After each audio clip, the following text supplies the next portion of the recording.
सुप्रभात बच्चों। आज हम कक्षा 3 की हिंदी फर्स्ट का पाठ 7वां जैसे को तैसा ये पाठ अपन ने पढ़ लिया था कि किस तरह से मोहन ने अपने मित्र से किस प्रकार से अपना तराजू था, पुश्तैनी तराजू था, वह प्राप्त किया। कौन सी युक्ति लगाई, कौन सी चतुराई, किस प्रकार चतुराई से अपने मित्र के साथ वह किस प्रकार का व्यवहार करके और किस तरह से की चतुराई करके वह अपना तराजू था वो वापस ले लिया उसने। आशा है सबको ये कहानी समझ में आ गई होगी।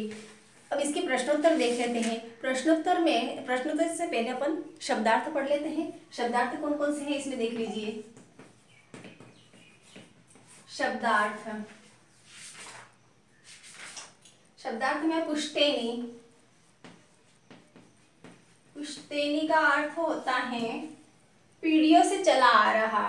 पुश्तैनी का अर्थ होता है पीढ़ियों से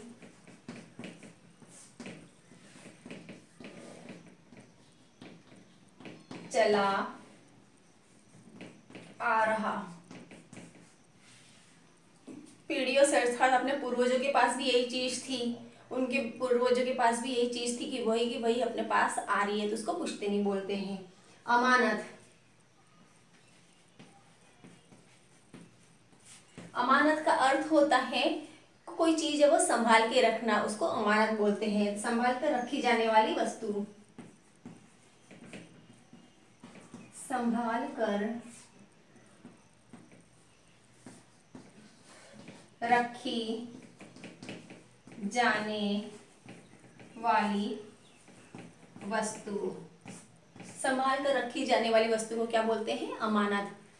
कि आप बोलते हो कि ये मेरी अमानत है, आप संभाल के रखना, तो वो क्या कहलाती है? संभाल कर रखने वाली चीज। संभाल कर जो रखते हैं वह चीज अमानत कहलाती है। इसके प्रश्नोत्तर में देख लीजिए आप।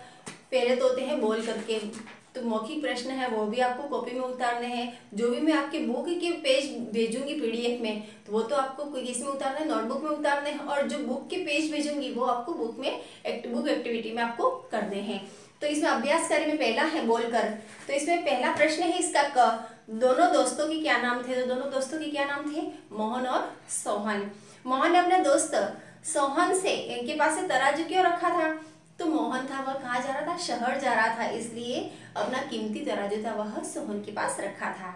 सोहन ने तराजू क्यों नहीं लौटाया? तो सोहन के मन में लालच आ गया था, इसलिए उसने तराजू नहीं लौटाया। मोहन ने सोहन के बेटे को क्या देने के लिए कहा? तो उपहार देने के लिए कहा था। मोहन कुछ दिनों के लिए कहाँ गया? तो मोहन कुछ दिनों के लिए शहर गया था। सोहन और उसकी पत्नी मोहन के घर क्यों गए? तो सोहन और उसकी पत्नी मोहन के घर अपने बेटे को वापस लेने के लिए गए थे। मोहन ने बेटे के वापस न पहुंचने का क्या कारण बताया? तो मोहन ने कहा कि उसके बेटे को चील उठाकर ले गई है, इसलिए आपका बेटा है वह वापस घर पे नहीं पहुंचा, कि उसको चील उठाकर ले गई, इसलिए आपके घर पे वापस नहीं आ सका। दोनों मित्र फैसले के लिए किसके पास गए? तो दोनों मित्र थे वो फैसले के लिए मंत्री जी के पास गए। मोहन ने सोहन को क्या सबक सिखाया? तो मोहन ने सोहन के बेटे को अपने घर में छिपा दिया और क्या कहा कि उसका बेटा उसको चील उड़ाकर ले गई है। इस प्रकार से उसको सबक सिखाया। अब तीसरा प्रश्न है इसमें, किसने किससे कहा? तो देखिए इसे, तराजू तो चूहे खा गए, किसने कहा था? तो सोहन ने मोहन से कहा था, क्योंकि मोहन था वो अपना तराजू था वो वापस लेने के लिए गया था, तो उसने क्या कहा कि आपका तराजू था वो तो चूहे खा गए।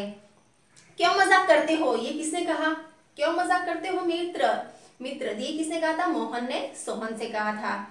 अब ग है, उसी तरह चील भी बालक को उड़ाकर ले जा सकती है, ये किसने कहा था? तो मंत्री ने सोहन से कहा था, क्योंकि सोहन ने उनके मन में लालच आ गया था और उसने तराजू छुपा लिया था। तो सोहन ने क्या बहाना बनाया था कि तराजू था उसको चूहे खा गए हैं। तो मंत्री जी ने कहा कि जिस प्रकार से तराजू है वह चूहे खा सकते हैं, तो बालक को भी चील उड़ा ले सकती है। अब चौथा प्रश्न है, इसमें सही शब्दों से खाली स्थान भरिए। इसमें शब्द दे रखे हैं कॉलम में, उनको अंदर भरना है। अब क है इसे मेरी अमानत, तो इसमें से कौन सा के लिए धन्यवाद? तो संभालने के लिए धन्यवाद। यहाँ पर क्या लिखोगे? संभालने।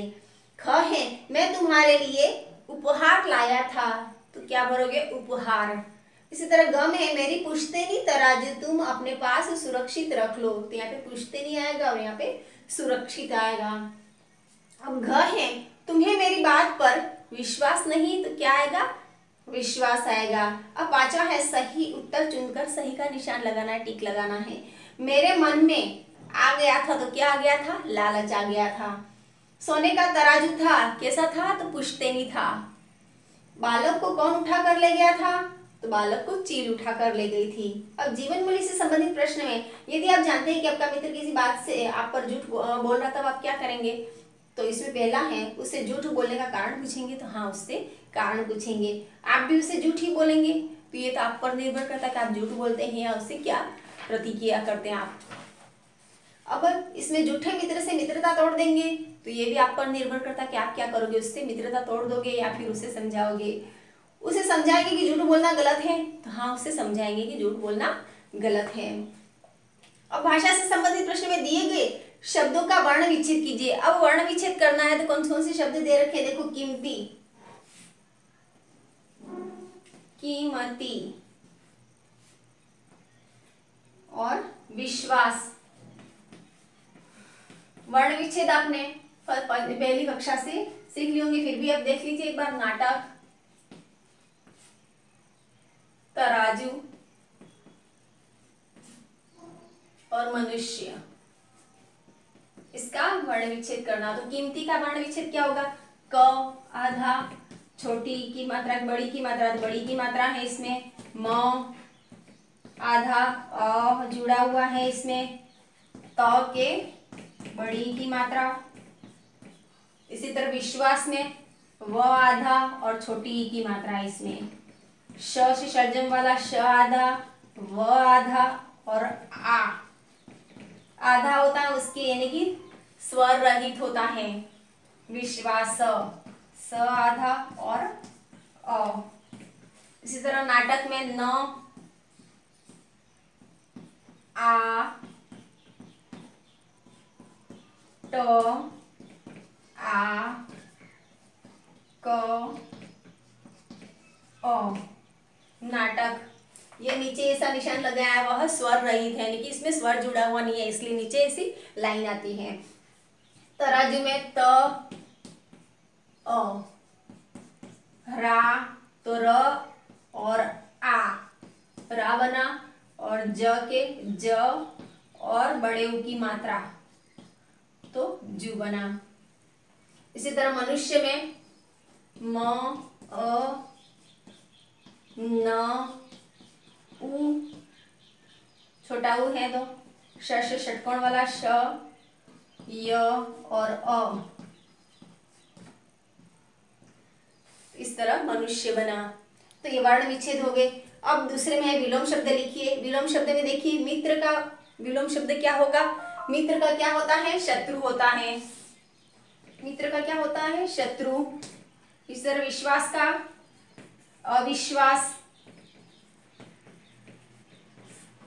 शहर का गांव, सुरक्षित का असुरक्षित, बुराई का अच्छाई और मानव का दानव। ये तो हो गए विलोम शब्द। और विलोम शब्द के बाद यहाँ पर आगे तीसरे में पर्यायवाची शब्द लिखने। पर्याय में कौन कौन से कैसे आएंगे, पर्याय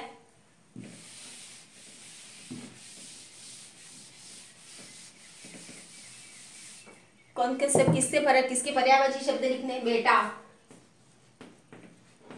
बेटा के पर्यायवाची क्या होंगे, एक तो पुत्र होता है और एक सूत होता है। पुत्र और सूत दो दो लिखने हैं। मनुष्य का क्या होगा, मनुष्य का मानव और इंसान। इसी तरह उपहार का क्या होगा, भेंट या सौगात।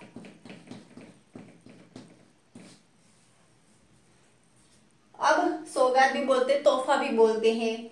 अब चौथा प्रश्न है पाठ के आधार पर रिक्त स्थान भरिए। तो पहले में लगता है तुम्हें मेरी बात पर विश्वास नहीं है, तो यहाँ पे पहले में क्या होगा, विश्वास। क्या भरोगे, विश्वास। ख में भला तराजू भी कभी खा सकते हैं, तो इसमें क्या भरोगे, चूहे, चूहे खा सकते हैं।